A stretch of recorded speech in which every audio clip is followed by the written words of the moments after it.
Assalamualaikum warahmatullahi wabarakatuh. Innal hamdalillah nahmaduhu wa nasta'inuhu wa nastaghfiruh wa na'udzu billahi min shururi anfusina wa min sayyiati a'malina. Man yahdihillahu fala mudilla lahu wa man yudlilhu fala hadiya lahu. Wa asyhadu an la ilaha illallah wahdahu la syarika lahu wa asyhadu anna Muhammadan abduhu wa rasuluh. Allahumma salli wa sallim ala nabiyyina Muhammad wa ala alihi wa ashabihi wa man ittaba'ahum bi ihsanin ila yaumiddin. Amma ba'du, fa ya ayyuhal hadirun al-kiram, ikhwati fillah rahimakumullah. Alhamdulillahilladzi bi ni'matihi tatimmus shalihat. Kesempatan yang berbahagia ini nikmat dari Allah Subhanahu wa taala, hidayah dan taufik dari Allah Subhanahu wa taala, sehingga kita diberi kesempatan untuk bersama kita duduk dalam majelis yang mulia ini untuk melanjutkan pembahasan kita Kitab Tauhid, yang mana pada kesempatan ini kita akan memasuki bab yang ketujuh. Bab yang ketujuh, minasyirki lubsul halqah wal khayti wa nahwihima li raf'il bala'i aw daf'ihi. Termasuk syirik memakai al-halqah, memakai gelang, wal khayd, dan memakai benang, wa nahwihima, dan yang semisal keduanya atau yang sejenis dengan gelang atau benang. Untuk apa memakainya? Memakai gelang dan benang li raf'il bala'i aw daf'ihi, sebagai pengusir atau penangkal mara bahaya. Syekh mendatangkan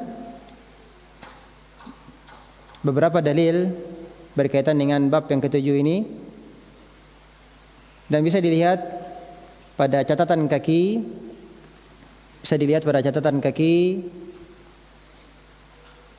Dimulai dengan bab ini, yakni bab yang ketujuh. Penulis hendak menerangkan lebih lanjut pengertian apa? Pengertian dari bab sebelumnya, bab yang ke-6,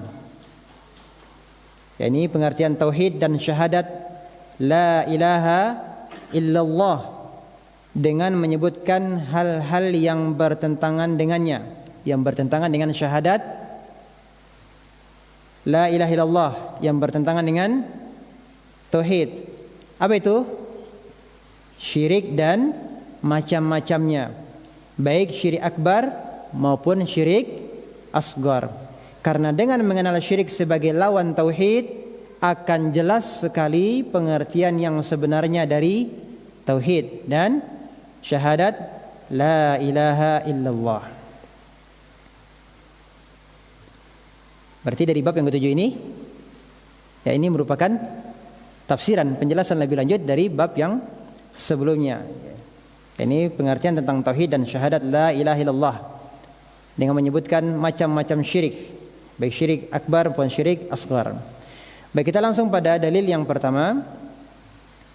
Penulis mendatangkan dalil yang pertama, firman Allah Subhanahu wa taala, surat apa? Az-Zumar ayat 38. Ya. Firman Allah Subhanahu wa taala, "Qul afara'aytum ma tad'una min dunillah." Qul, katakan, afara'aytum ma tad'una min dunillah, maka terangkanlah kepadaku tentang apa yang kamu seru selain Allah. In aradani Allahu bidurrin, jika Allah hendak mendatangkan kemudaratan kepadaku,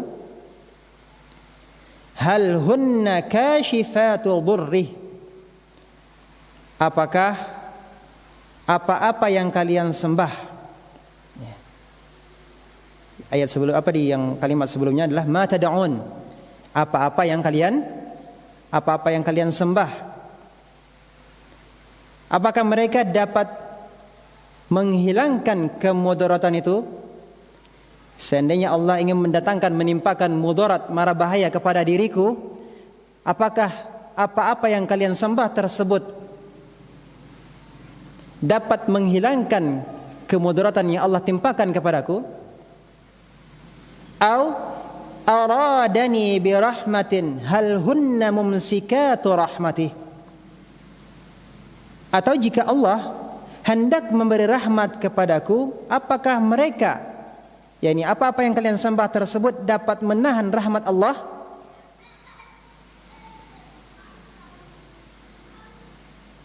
Qul, katakanlah, hasbi Allah, cukuplah Allah bagiku.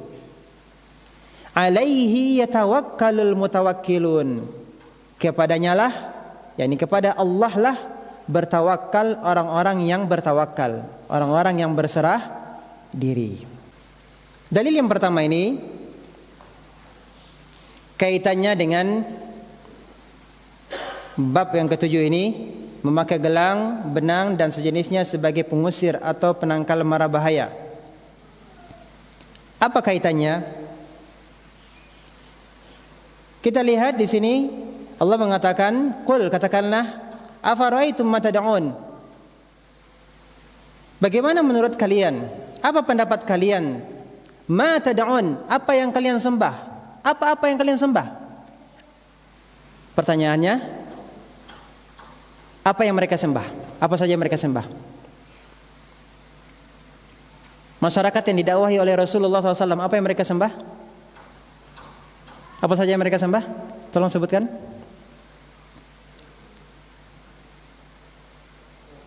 Hah? Bisa dirincikan apa saja yang mereka sembah? Lata, Uzza,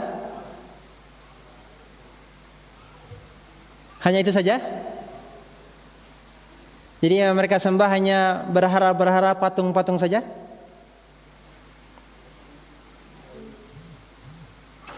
Ya? Batu, kayu. Lupa pelajaran Al-Qawaid Al-Arba', bahwa Rasulullah SAW diutus kepada masyarakat yang mereka minhum man ya'budul malaikah, di antara mereka ada yang menyembah para malaikat. Wa minhum man ya'budul anbiya'a was salihin, di antara mereka ada yang menyembah para nabi dan orang-orang saleh. Wa minhum man ya'budul asyjar wal ahjar, di antara mereka ada yang menyembah pepohonan dan bebatuan. Wa minhum man ya'budu syamsa wal qamar, di antara mereka ada yang menyembah matahari dan bulan. Kaidah yang berapa? Kaidah keberapa dari Al-Qawaid Al-Arba'?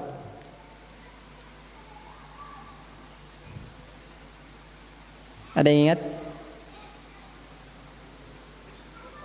Subhanallah, kayaknya harus murojaah ini. Harus murojaah pelajarannya. Al-Qaidah As-Salisah. Al-Qaidah As-Salisah. Kam? Kaidah yang keberapa? Kaidah yang ketiga. Jadi katakan, apa-apa yang kalian sembah, apa itukah para malaikat, para nabi, orang-orang soleh yang kalian sembah, pepohonan, bebatuan, matahari dan bulan yang kalian sembah itu, apakah mereka dapat mencegah mara bahaya yang jika Allah inginkan Allah timpakan kepadaku, apakah mereka itu dapat mencegahnya? Kalau seandainya Allah menginginkan manfaat untukku, Allah ingin memberikan rahmat kepadaku, apa mereka bisa menahannya, menolak rahmat yang Allah berikan kepadaku? Jawabannya apa? Pasti mereka semuanya akan menjawab, tidak akan mungkin. Apa yang mereka sembah itu baik dari para malaikat, para nabi, orang-orang soleh, bebatuan, pepohonan, matahari dan bulan, mereka pasti meyakini bahwa tidak akan mungkin sesembahan mereka itu bisa melakukan hal tersebut, menolak bara bahaya atau memberikan manfaat. Mereka meyakini itu. Sekali lagi, tidak ada masalah pada tauhid rububiyah. Tidak ada masalah pada tauhid rububiyah.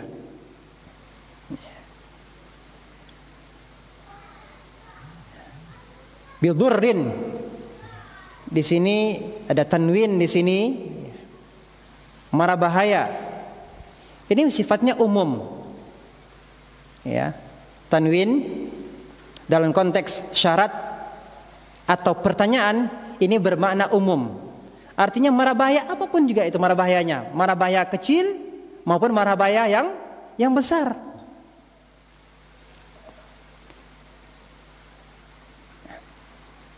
Apa yang mereka sembah itu mereka yakini tidak akan bisa menolak ataupun mencegah kalau seandainya Allah ingin menimpakan mara bahaya. Mereka beriman dengan itu. Allah menjadikan keyakinan mereka terkait dengan tauhid apa? Tauhid rububiyah untuk mengingkari kekeliruan mereka pada tauhid uluhiyah. Kalau yang kalian sembah itu tidak bisa mencegah kemudaratan, tidak bisa memberikan manfaat, kenapa kalian sembah? Tidak berhak untuk disembah.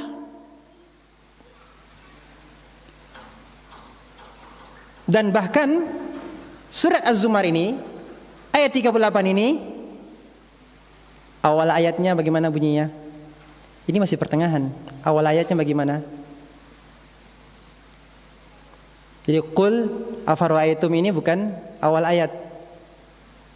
Awal ayatnya bagaimana? Wala in sa'altahum man khalaqas samawati wal ard la yaqulunna Allah. Kalau kalian bertanya kepada mereka siapa yang menciptakan langit dan bumi, niscaya mereka akan mengatakan apa?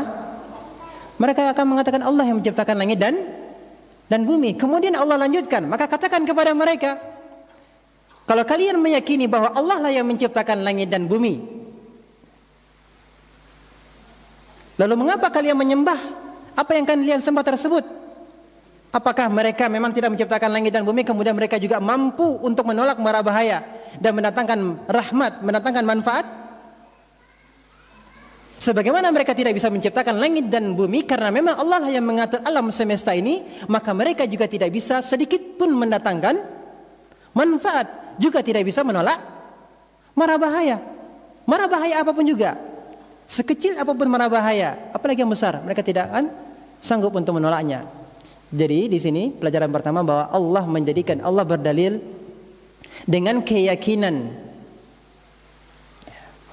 orang-orang musyrikin terhadap tauhid rububiyah untuk mengingkari apa? Tauhid kekeliruan mereka pada uluhiyah, kekeliruan mereka pada uluhiyah. yakni mereka bertawakal kepada selain Allah. Mereka bertawakal kepada selain Allah. Ya. Para kita hanya harus bertawakal kepada siapa? Bertawakal, menggantungkan diri kita kepada Allah Subhanahu wa taala. Kita ingin selamat, maka bertawakallah kepada Allah Subhanahu wa taala. Kita ingin mendapatkan rahmat, maka bertawakallah kepada Allah Subhanahu wa taala, bukan kepada makhluknya. Ya, kalau kita lihat sekarang di masyarakat kita, ada orang bertawakal kepada foto-foto tuan guru, ya. Dalam rangka apa?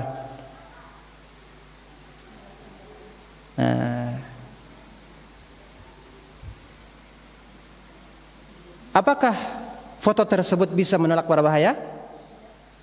Jangankan foto, tuan gurunya bisa menolak bara bahaya. Sudah jelas kita semua sepakat mengatakan tidak. Apa buktinya? Apakah tuan guru tidak pernah sakit? Bisakah tuan guru menolak selama hidupnya dia tidak pernah sakit? Jawabannya jelas, tidak akan mungkin, mustahil. Sedangkan Nabi saja sakit, bahkan demamnya Nabi sallallahu alaihi wasallam, Nabi kita Muhammad sallallahu alaihi wasallam demamnya 2 kali lipat dibanding demamnya orang biasa. Artinya Nabi pun juga tidak bisa menolak mara bahaya. Ketika Allah ingin timpakan beliau sakit, maka sakit. Beliau tidak bisa menolak mara bahaya ketika itu Allah kehendaki.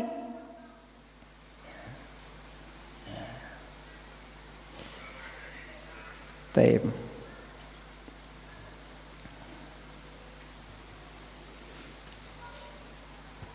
Kemudian ikhwati fillah rahimakumullah,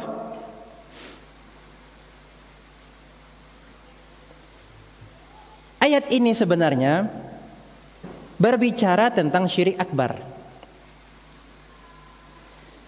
Memakai gelang atau benang dengan keyakinan bahwa ini adalah sekedar sebab yang akan bisa menangkal mara bahaya,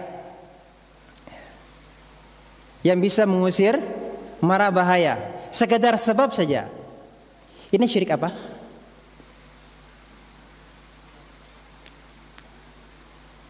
Syirik apa? Hati-hati. Syirik akbar berarti ancamannya tidak masuk surga selama-lamanya. Kalau syirik asgar masih bisa masuk surga. Meyakini gelang sebagai jimat, sebagai sebab saja yang bisa menolak bara bahaya. Tapi dia meyakini bahwa ini hanya sekedar sebab saja. Yang menolak bara bahaya itu adalah Allah. Tapi memakai jimat, memakai gelang, memakai benang, ini sekedar sebab. Syirik apa? Syirik kecil. Ini syirik asgar. Jadi pada asalnya sebenarnya jimat itu adalah syirik asgar. Namun di sini penulis mendatangkan dalil yang berbicara tentang syirik akbar sebagai dalil terhadap syirik asgar. Kenapa?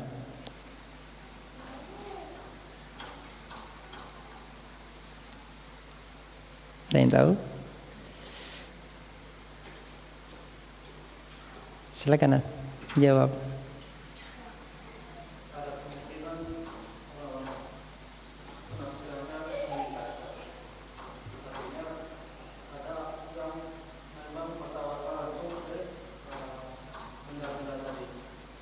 Bertawakal langsung artinya tadi awalnya syirik asgar gitu. Awalnya hanya meyakini sekedar sebab saja, bisa berubah menjadi syirik akbar, bukan sekedar sebagai sebab lagi, namun dia meyakini jimat itulah yang akan menolak mara bahaya. Padahal yang satu-satunya hanya bisa menolak mara bahaya siapa? Allah. Berarti sudah berubah dari syirik asgar menjadi syirik akbar. Taib, barakallahu fiik. Ini diantara salah satu alasan kesamaan antara syirik akbar dan syirik asgar. Penulis mendatangkan dalil syirik akbar sebagai dalil terhadap syirik asgar karena syirik akbar dan syirik asgar ada kesamaannya. Apa kesamaannya? Ja'alu syai'in min haqqillahi li ghairillah. Menjadikan sesuatu yang merupakan hak Allah diberikan kepada selain Allah. Menjadikan sesuatu yang merupakan hak Allah diberikan kepada selain Allah. Hak Allah apa? Kita hanya bertawakal kepada Allah, menggantungkan hati kita kepada Allah Subhanahu wa taala. Namun orang ketika memakai gelang, memakai benang atau yang semisalnya sebagai jimat, dia telah menggantungkan dirinya kepada jimat tersebut. Ini kesamaannya. Apa itu? Sama-sama bertawakal. Kalau syirik akbar dia bertawakal kepada apa-apa yang disembahnya tadi. Dari para nabi bertawakal kepada para malaikat, bertawakal kepada menggantungkan dirinya kepada orang-orang soleh, bertawakal dia kepada pohon, bebatuan, bertawakal kepada matahari dan bulan. Namun dalam ini pembahasan kita ini bertawakal kepada apa, Ji? Bertawakal kepada jimat. Padahal tawakal itu ibadah atau bukan? Tawakal adalah ibadah. Nah, ini sudah kita bahas pada pembahasan al-usul as-salasah. Bertawakal itu termasuk ibadah. Ini yang pertama kesamaannya. Dan yang kedua, tadi sudah disebutkan bahwa ada kemungkinan syirik kecil berubah menjadi syirik besar. Awalnya dia meyakini sekedar sebab saja, bahwa yang menolak mara bahaya itu Allah. Tapi lama-lama dia bertawakal, menggantungkan dirinya kepada jimat. Akhirnya dia berkeyakinan bahwa jimat inilah yang menangkal, yang menolak bahaya. Ini sudah berubah menjadi syirik besar. Dan sebab yang ketiga, para sahabat juga mereka berdalil dengan dalil yang menunjukkan syirik akbar terhadap syirik asgar. Di dalam bab ini juga ada. Nanti kita lihat pada dalil yang terakhir, ya, pada dalil yang terakhir, Hudzaifah, sahabat Nabi sallallahu alaihi wasallam, yakni Hudzaifah radhiyallahu anhu,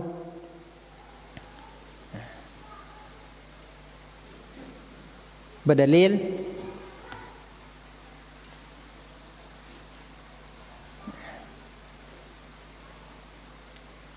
dengan surat Yusuf ayat 106. Nanti kita akan bahas masalah itu. Kemudian ada juga nanti kita akan membahas pada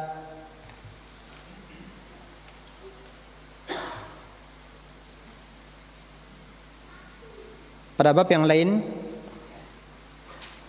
Kalau tidak salah pada bab 42 itu Ibnu Abbas radhiyallahu anhuma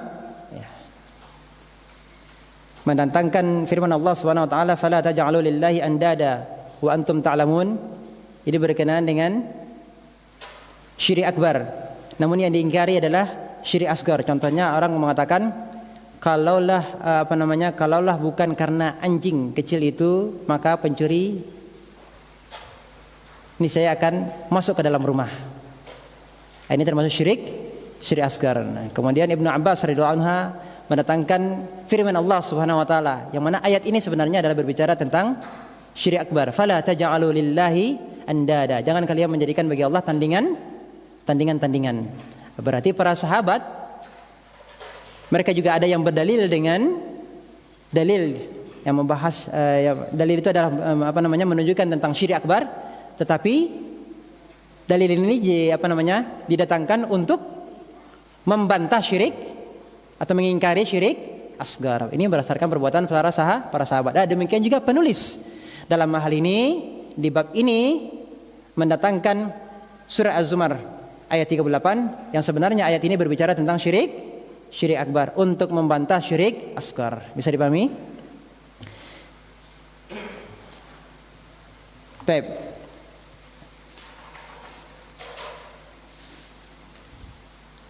Pertanyaannya adalah, di mana letak kesyirikan? Orang yang memakai gelang atau benang dan meyakini sebagai pengusir atau penangkal mara bahaya, di mana letak kesyirikannya? Letak kesyirikannya adalah karena meyakini sebab yang tidak dijadikan oleh Allah Subhanahu wa taala itu sebagai sebab, baik itu sebab syar'i maupun sebab qadari. Jadi sebab itu ada dua. Ada sebab qadari dan sebab syar'i. Jadi letak kesyirikannya adalah menjadikan sesuatu sebagai sebab padahal dia bukan sebab. Allah tidak menjadikan sesuatu itu sebagai sebab. Siapa yang menjadikan sesuatu sebagai sebab, sedangkan Allah tidak menjadikan sesuatu itu sebagai sebab, baik sebab qadari maupun sebab syar'i, maka itulah letaknya kesyirikan. Karena siapa yang menjadikan segala sesuatu sebagai sebab? Allah. Allah yang menjadikan segala sesuatu sebagai sebab. Maka siapa yang menjadikan sesuatu yang bukan sebab sebagai sebab, dan dia bertawakal menggantungkan dirinya terhadap sebab tersebut, disitulah letak kesyirikannya. Apa contohnya sebab qadari?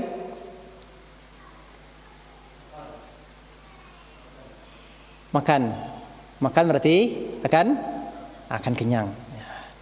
Contoh yang lain, kita mengetahui suatu manfaat, sesuatu itu bermanfaat. Dengan melakukan sebab itu akan bermanfaat. Bisa berdasarkan tajribah, eksperimen, uji coba. Atau tadi makan, minum, itu sudah merupakan apa? Adatun nas, adat kebiasaan manusia. Jadi kita mengetahui sesuatu itu bermanfaat, akan mendatangkan manfaat dari apa? Dari Uji coba berdasarkan pengalaman dan apa? Kebiasaan masyarakat. Berdasarkan pengalaman, kalau kita lakukan ini bermanfaat. Berdasarkan kebiasaan dari orang tua kita, dari orang-orang terdahulu. Apa contohnya? Contohnya dalam ilmu kedokteran. Ya, ilmu kedokteran, kalau kita minum obat ini sudah lulus uji coba di labor, contoh gitu kan. Terbukti manfaatnya, terbukti khasiatnya dengan izin Allah Subhanahu wa taala. Berarti ini apa namanya? Sebab qadari. Ini namanya sebab qadari. Bisa dipahami? Apa contohnya yang lain? Uji coba olahraga. Kemudian sehat. Ya, bugar. Ya. Ini sebab qadari. Ya. Banyak yang lainnya. Ya. Contohnya juga seperti apa? Herbal. Ya. Tumbuh-tumbuhan tertentu, gitu ya. Buah-buahan tertentu, khasiatnya ini dan itu. Berdasarkan apa? Berdasarkan pengalaman. Banyak yang mencobanya, banyak yang mengkonsumsinya, terbukti. Ya, contoh, kebiasaan masyarakat, kalau ada anak yang demam, dikasih apa? Kalau ada yang panas, dikasih apa? Kalau batuk, pilek, dikasih apa? Itu berdasarkan apa? Berdasarkan pengalaman, berdasarkan kebiasaan, dan memang terbukti dengan izin Allah Subhanahu wa taala itu bermanfaat. Maka ini namanya sabab qadari. Dan yang kedua adalah sabab syar'i. Sabab syar'i itu adalah apa-apa yang dijelaskan manfaatnya di dalam Al-Qur'an dan Sunnah. Dijelaskan manfaatnya di dalam Al-Qur'an dan hadis Rasulullah sallallahu alaihi wasallam. Contohnya apa? Membaca Al-Quran. Itu adalah merupakan obat hati, obat fisik. Perlindungan, memohon perlindungan dengan membaca apa? Ayat kursi, ya. Membaca muawwidzatain, qul a'udzu birabbil falaq, qul a'udzu birabbin nas. Membaca doa, zikir, perlindungan. Keluar rumah, apa doa perlindungannya? Mau tidur, apa perlindungannya? Doa perlindungannya. Hubungan suami istri, ya, apa doa perlindungannya? Ini merupakan sebab-sebab yang memang ada dalilnya.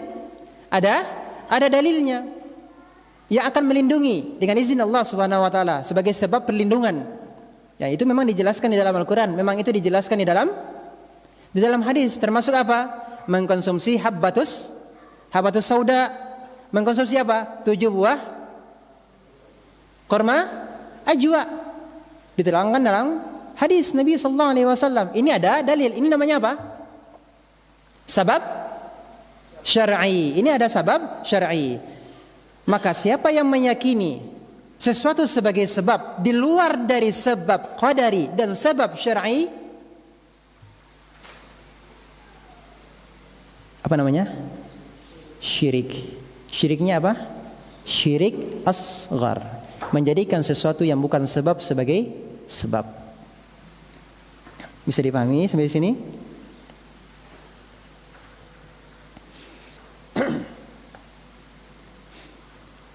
Kemudian yang berikutnya,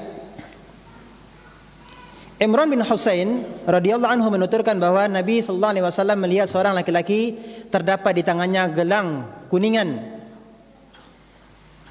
Maka beliau bertanya, "Ma hadhihi?" Apakah ini? Qal, lelaki yang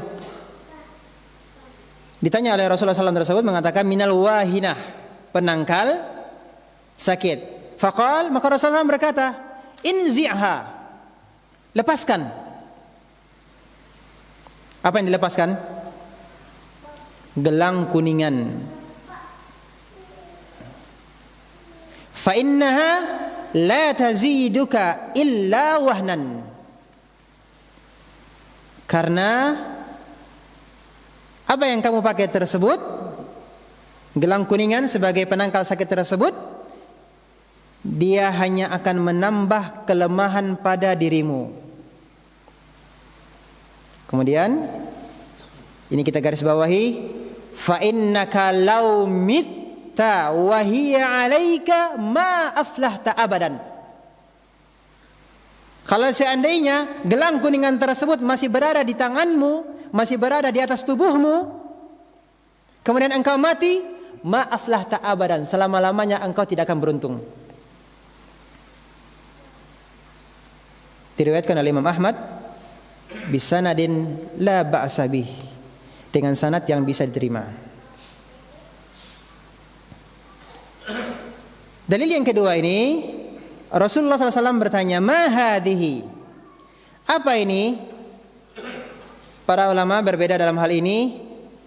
Apakah pertanyaan ini adalah pertanyaan istifsar, minta penjelasan, ataukah pertanyaan ini adalah istifham inkari, bertanya dalam rangka pengingkaran? Kalau bertanya dalam rangka istifsar, minta penjelasan, maka para ulama juga menjadikan ini sebagai dalil sebelum kita menegakkan amar ma'ruf nahi mungkar, maka hendaklah kita bertanya terlebih dahulu. Contoh, kalau kita melihat ada laki-laki perempuan berduaan, jangan kita langsung main labrak. Tanya dulu, ini siapa? Mahramnya atau bukan? Jangan main labrak aja gitu, jangan main labrak, jangan main pukul. Nanti setelah dipukul baru kemudian ditanya, ini siapa? Ini istri saya. Nah, istri kamu kan bukan ini. Istri kamu kan itu. Ya, itu istri pertama saya, ini istri kedua saya. Ya kan? Bisa ada kemungkinan kan? Nah, ini namanya pertanyaan apa? Istifsar. Minta penjelasan. Yang kedua adalah istifham inkari. Pertanyaan dalam rangka mengingkari. Kalau bahasa kita mungkin mengatakan begini, apa-apaan ini? Gitu ya. Kita melihat anak kecil, rasanya dia nggak kuat ngangkat galon. Ya. Kita yakin dia nggak akan kuat ngangkat galon seberat itu. Kita bertanya, kuat nak ngangkat galon? Kita sudah tahu jawabannya apa? Hah? Jawabannya apa? Nggak kuat. Kita tahu, yang galonnya lebih berat daripada badannya. Ini apakah minta penjelasan? Kan tidak. Bertanya dalam rangka mengingkari. Artinya apa? Kamu tidak akan kuat. Ma hadhihi, bertanya tapi dalam rangka mengingkari. Apa-apaan ini? Apa ini?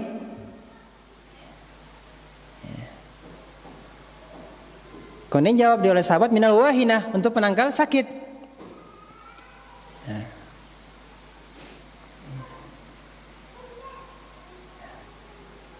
Inziha, Rasulullah SAW perintahkan untuk melepaskannya. Fa innaha la taziduka illa wahna. Itu tidak akan menjadikanmu kuat, tapi justru itu akan menjadikanmu lemah. Kenapa? Karena engkau bertawakal kepada sesuatu yang bukan menjadi sebab. Engkau bertawakal kepada makhluk, sesuatu yang Allah tidak jadikannya sebagai sebab. Maka itu akan menjadikan engkau tergantung kepada benda ini, dan itu akan menjadikanmu lemah, tidak bergantung kepada Allah Subhanahu wa taala.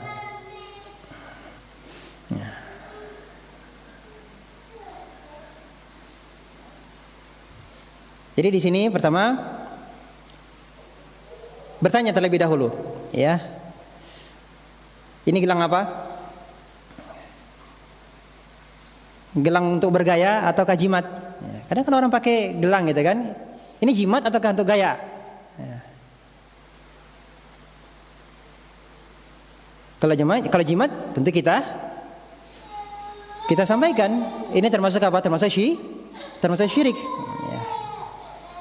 Kalau bergaya, kalau dia laki-laki bagaimana? Yang memakai gelang itu siapa? Laki-laki atau perempuan? Yang memakai gelang itu perempuan, bukan laki-laki. Berarti dalam rangka bergaya berarti bukan kesyirikan, ya. Dalam rangka bergaya bukan kesyirikan. Namun tidak patut laki-laki memakai gelang. Oh, ini hanya gelang haji biar tidak hilang. Ya kalau haji orang sedang haji, ya iya pakai gelang gitu kan sebagai tanda. Kalau sudah pulang haji, masih dipakai juga untuk biar tidak hilang. Allahu a'lam.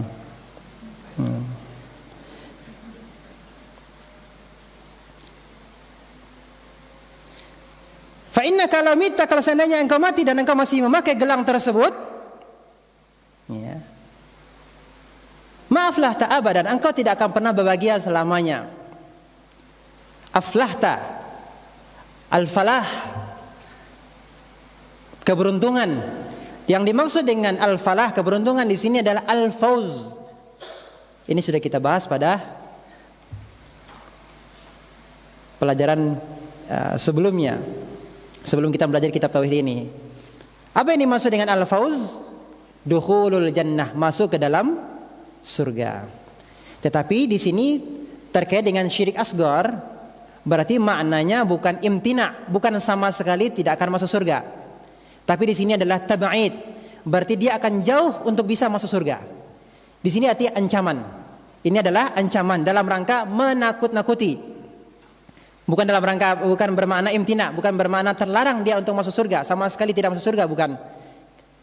Kenapa? Karena ini syirik asgar. Kalau syirik akbar baru imtina, terlarang, terhalang dia masuk surga, sama sekali tidak bisa masuk surga. Tapi ini adalah syirik asgar, maka makna yang kedua adalah tab'id, artinya dia jauh untuk bisa masuk surga. Ya, dia masuk ke dalam neraka terlebih dahulu, ya, untuk dibersihkan dosanya, baru dia masuk ke dalam surga. Tapi khatibillah rahimakumullah, kita masuk pada dalil yang ketiga. Dan riwayat Imam Ahmad pula dari Uqbah bin Amir dalam hadis marfu'. Apa maksudnya hadis marfu'? Hadis marfu' artinya sampai kepada Rasulullah SAW. Maksudnya di sini adalah Rasulullah SAW bersabda. Ini namanya hadis marfu'. Kalau hanya sampai kepada para sahabat namanya hadis mauquf. Namanya apa? Hadis mauquf. Berarti hanya sampai kepada para sahabat. Sahabat berkata, itu namanya hadis mauquf. Tapi kalau Rasulullah SAW bersabda, ini namanya hadis marfu'. Dalam hadis marfu', artinya sini Rasulullah SAW bersabda, "Man ta'allaqa tamimatan fala atammallahu lah." Di garis bawahi fala atammallahu lah. Barang siapa yang menggantungkan tamimah. Apa itu tamimah? Bisa lihat di catatan kaki. Sesuatu yang dikalungkan di leher anak-anak sebagai penangkal atau pengusir penyakit, pengaruh jahat yang disebabkan rasa dengki seseorang dan lain sebagainya. Kalau bahasa kita apa? Penangkal.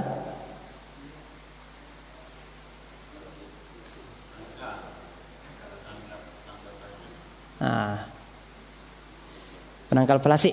Ya. Barang siapa menggantungkan tamimah, fala atamallahu lah, semoga Allah tidak mengabulkan keinginannya. Wa man ta'allaqa wada'ah, barang siapa yang menggantungkan wada'ah. Apa wada'ah?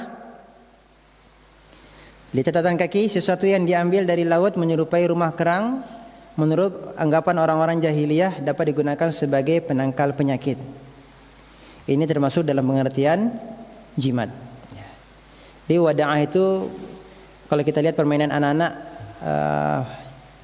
congklak, ada congklak, tahu congklak? Karang-karang apa namanya? Kalau bahasa anak-anak, mata kucing. Ya, mata kucing ya, istilahnya. Yang kayak kerang itu main untuk congklak namanya kan? Congklak kan? Ya. Congkak. Congkak atau congklak? Dua-duanya.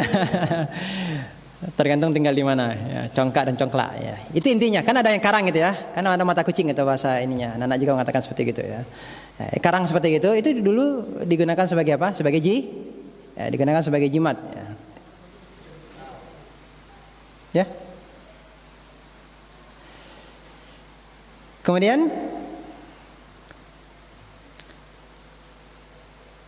fala wada'allahu lah, berarti apa di sini?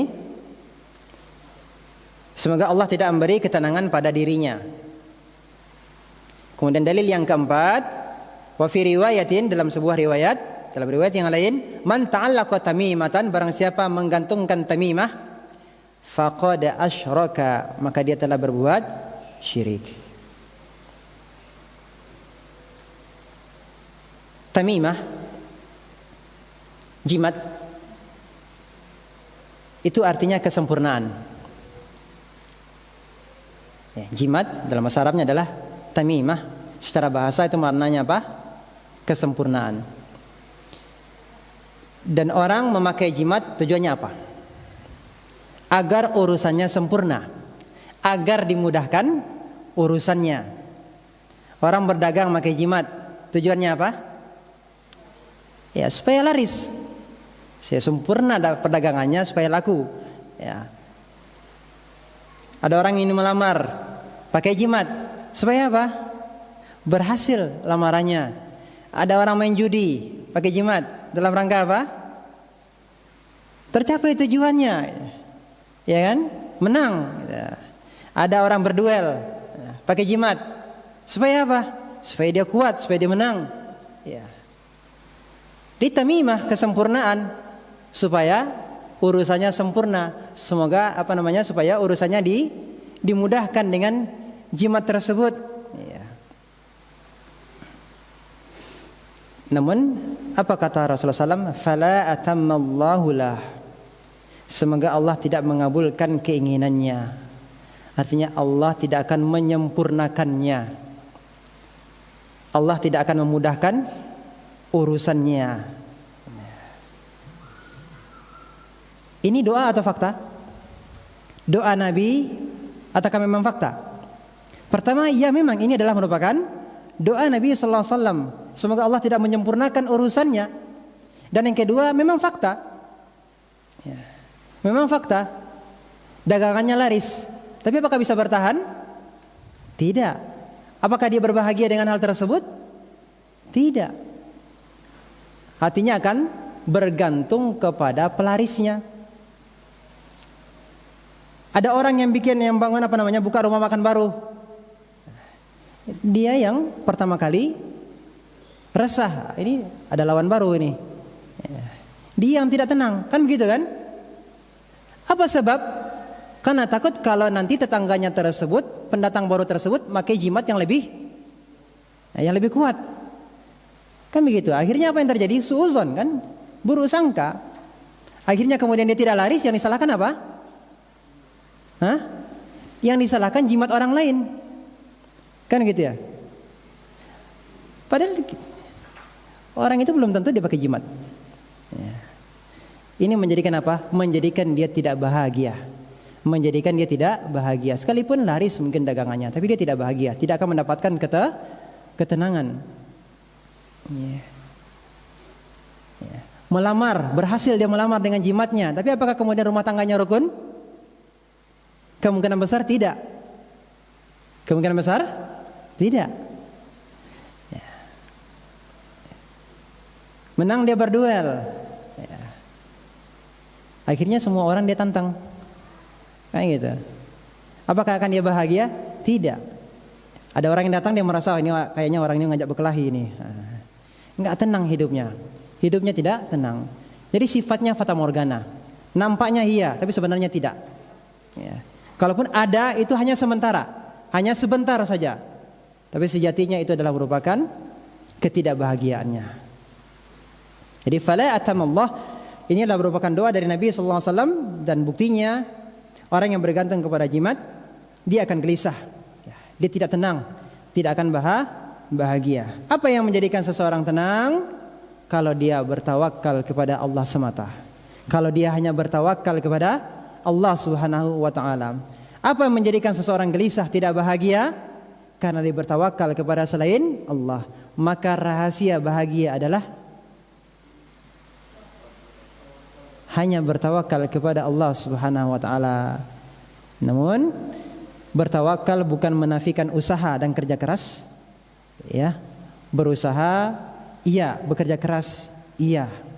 Namun disertai dengan menggantungkan diri kita, menggantungkan hati kita hanya kepada Allah Subhanahu wa taala.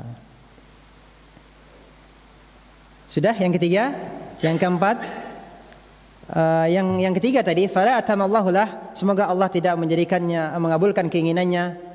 Berarti kan di sini kan ada ancaman dari Rasulullah sallallahu alaihi wasallam.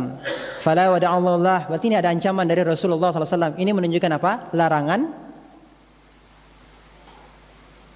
menggantungkan tamimah dan larangan menggantungkan apa? Wada'ah. Kemudian jelas berikutnya dalil yang keempat, man ta'allaqa tamimatan faqad asyraka. Jelas-jelas disitu disebutkan faqad asyraka, berarti dia telah melakukan kesyirikan. Yang terakhir, yang kelima, Ibnu Abi Hatim meriwayatkan dari Hudzaifah bahwa ia melihat seorang laki-laki di tangannya ada apa? Ada benang untuk mengobati sakit panas. Maka dia putuskan benang itu. Seraya Hudzaifah berkata apa? Membaca firman Allah Subhanahu wa taala, "Wa ma yu'minu aktsaruhum billahi illa wa hum musyrikun." Dan sebagian besar dari mereka tidak beriman kepada Allah melainkan dalam keadaan mempersekutukan Allah dengan sembahan-sembahan lain. Surat Yusuf ayat 106. Ini yang kita bahas pada awal pembicaraan kita tadi. Para sahabat berdalil dengan ayat. Ayat ini menunjukkan tentang syirik akbar. Sebenarnya ayat ini menunjukkan syirik akbar, tetapi dijadikan oleh sahabat yang mulia Hudzaifah untuk mengingkari syirik asgar, yaitu ada yang memakai benang untuk mengobati sakit panas. Diputuskan oleh Hudzaifah, kemudian membaca surat Yusuf ayat 106 ini. Langsung kita masuk pada kandungan bab ini. Yang pertama, dilarang keras memakai gelang, benang dan sejenisnya untuk maksud-maksud seperti tersebut di atas. Yang kedua, dinyatakan bahwa sahabat tadi apabila mati, sedangkan gelang atau sejenisnya itu masih melekat pada tubuhnya, dia tidak akan beruntung. Ini menunjukkan kebenaran pernyataan para sahabat bahwa syirik asgar lebih berat daripada perbuatan dosa besar. Yang ketiga, syirik tidak dapat dimaafkan dengan alasan karena tidak mengerti. Syirik tidak dapat dimaafkan dengan alasan karena tidak mengerti. Di zaman kita sekarang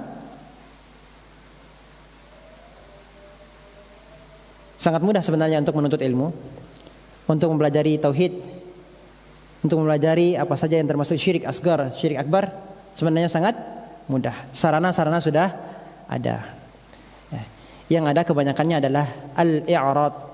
Apa itu? Berpaling. Tidak mau belajar. Itu aja. Tidak mau tahu, tidak mau belajar. Itu saja. Ya. Artinya bukan tidak seperti mungkin orang-orang tua kita dahulu, yang mereka bisa jadi berbuat kesyirikan karena memang betul-betul tidak tahu kalau itu adalah kesyirikan. Tapi kalau kita di zaman kita sekarang, sangat mudah kita untuk belajar tauhid, untuk mengenal kesyirikan itu sangat mudah. Jadi untuk mengatakan masih ada uzur tidak tahu ini syirik, itu sangat kecil kemungkinannya. Sangat kecil kemungkinannya. Yang keempat, gelang, benang dan sejenisnya tidak berguna untuk menolak atau mengusir sesuatu penyakit, bahkan berbahaya. Karena Nabi SAW bersabda, karena dia hanya akan menambah kelemahan pada dirimu. Ya jelas, karena dia bertawakal kepada yang lemah, makhluk kan lemah. Yang kelima, mengingkari dengan keras terhadap orang yang melakukan perbuatan seperti itu. Yang keenam, dijelaskan bahwa orang yang menggantungkan sesuatu barang untuk maksud-maksud seperti di atas, Allah akan menjadikan dirinya mengandalkan barang itu. Berarti dia akan bergantung, bertawakal dengan jimat. Yang ketujuh, dinyatakan bahwa orang yang menggantungkan tamimah telah melakukan perbuatan syirik. Sudah kita jelaskan, asalnya adalah syirik asgar, tapi bisa berubah menjadi syirik akbar. Yang kesembilan, pembacaan ayat tersebut yang dilakukan oleh Hudzaifah menunjukkan bahwa para sahabat menggunakan ayat-ayat yang berkenaan dengan syirik akbar sebagai dalil untuk syirik asgar. Sebagaimana tafsiran yang disebutkan Ibnu Abbas dalam salah satu ayat dari surat Al-Baqarah. Ini tadi yang sudah kita sebutkan. Nanti akan kita pelajari pada bab yang lainnya, yakni pada bab ke-42. Yang ke-10, menggantungkan wada'ah sebagai penangkal atau mengusir ain termasuk pula syirik. Dan yang terakhir, orang yang menggantungkan tamimah didoakan semoga Allah tidak mengabulkan keinginannya, dan orang yang menggantungkan wada'ah didoakan semoga Allah tidak memberi ketenangan pada dirinya. Selesai pembahasan kita bab yang ke-7. Semoga apa yang kita pelajari bermanfaat, dan semoga Allah Subhanahu wa taala terus memberikan kita ilmu yang bermanfaat, dan semoga Allah Subhanahu wa taala melindungi kita semuanya dari berbagai kesyirikan, dan semoga Allah Subhanahu wa taala senantiasa menjaga kita hingga akhir hayat kita husnul khatimah, mentauhidkan Allah Subhanahu wa taala. Allahumma amin. Wassallallahu ala nabiyina Muhammadin wa ala alihi washabihi wasallam. Kita tutup dengan kafaratul majlis. Subhanaka wa bihamdika asyhadu an la ilaha illa anta astaghfiruka wa atubu ilaik. Assalamualaikum warahmatullahi wabarakatuh.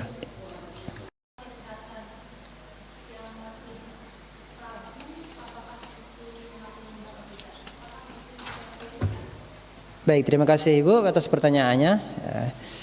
Barakallahu fiik. Berkenaan dengan gelang kesehatan. Kembali pada pembahasan kita, ada dua sebab. Ada sebab qadari, ada sebab syar'i.